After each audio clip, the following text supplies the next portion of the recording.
Right, ఇక breaking news చూస్తున్నాం. Davos పర్యటనలో సీఎం రేవంత్ రెడ్డి పారిశ్రామికవేత్తలతో సమావేశమవుతున్నారు.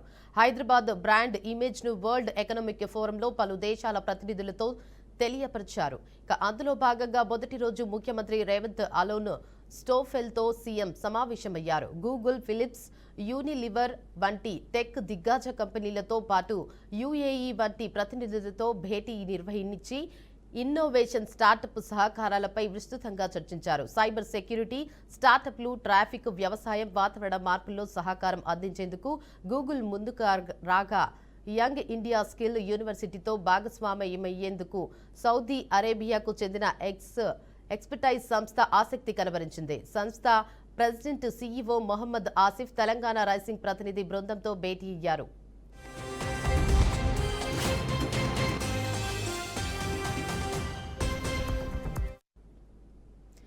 ఇక ఇదే అంశంపై మరింత సమాచారాన్ని మా ప్రతినిధి రామకృష్ణ అందిస్తారు. చెప్పండి రామకృష్ణ, అప్డేట్స్ ఏంటి? దేవిక, ఏదైతే తెలంగాణ సంబంధించి సీఎం రేవంత్ రెడ్డితో పాటు ఐటీ మంత్రి శ్రీధర్ బాబు, పొంగులేటి శ్రీనివాసరెడ్డి దావోస్ లో బిజీగా గడుపుతున్నారని చెప్పుకోవచ్చు. దానికి సంబంధించి ఏదైతే తెలంగాణకి పెట్టుబడులు రావడమే లక్ష్యంగా తెలంగాణ మొత్తం మంత్రివర్గం మొత్తం కూడా అయితే వెళ్లారో పొంగులేటి శ్రీనివాసరెడ్డి, సీఎం తో పాటు ఉన్నటువంటి శ్రీధర్ బాబు, వీళ్ళంతా కూడా దావోస్ లో వరల్డ్ ఎకానమీ సంబంధించి ఫోరం, దీనికి సంబంధించి మొత్తం పెట్టుబడుల రూపంలో తెలంగాణకు తీసుకురావాలి అని దానికి సంబంధించి కూడా ఏదైతే ట్రాఫిక్, సైబర్ సెక్యూరిటీ, స్టార్టప్లపై గూగుల్ ఆసక్తి చూపినట్లు కూడా తెలుస్తుంది.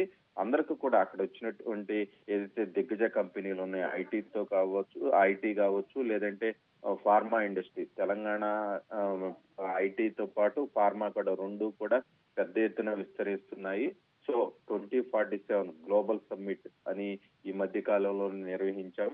ఏదైతే తెలంగాణ ప్రభుత్వం $3 ట్రిలియన్ ఎదగాలనుకుంటుందో ఆర్థికంగా, అది మొత్తం కూడా దానికి సంబంధించి ఏవైతే ప్రొవైడ్ చేస్తారో అవన్నీ కూడా అక్కడకు వచ్చినటువంటి ప్రతినిధులకి ఎక్స్ప్లెయిన్ చేస్తున్నారు. సో కొంతమంది ఏదైతే ఎంఓయూలు కుదుర్చుకుంటున్నారు దానికి సంబంధించి కూడా పెట్టుబడులు తెలంగాణలో ఏర్పాటు చేయడానికి ఇప్పటికే కొన్ని కంపెనీలు అయితే ముందుకు వచ్చిన పరిస్థితి అయితే చూసాం.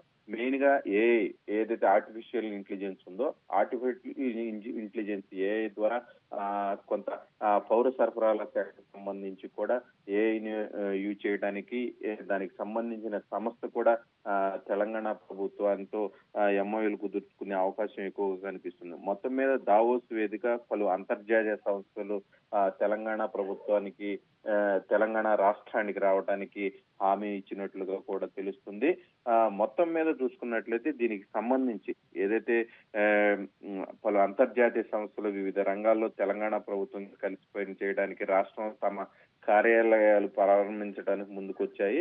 ప్రముఖ హెల్త్ టెక్ సంస్థ రాయల్ ఫిలిప్స్, ప్రపంచ టెక్ దిగ్గజం గూగుల్, యూనిలివర్, సౌదీ అరేబియాకి చెందిన కొన్ని ఎక్స్పైజ్ వంటి సంస్థలు తెలంగాణతో భాగస్వామ్యం అయ్యేందుకు కొంత ఆసక్తి చూపుతున్నాయని చెప్పి కూడా తెలుస్తుంది. ప్రపంచంలో ఆర్థిక వేదిక ఏదైతే దీనికి సంబంధించి WEF సంబంధించి సదస్సులో పాల్గొనడానికి ఇప్పటికీ దానికి సంబంధించి కూడా మొత్తం కూడా ఏదైతే సీఎం తో పాటు వీళ్ళందరూ వెళ్లారో తెలంగాణకి పెట్టుబడుల లక్ష్యంగా అక్కడ మొత్తం కూడా జరుగుతున్న టూర్ మొత్తం కూడా జరుగుతున్నట్టు తెలుస్తుంది.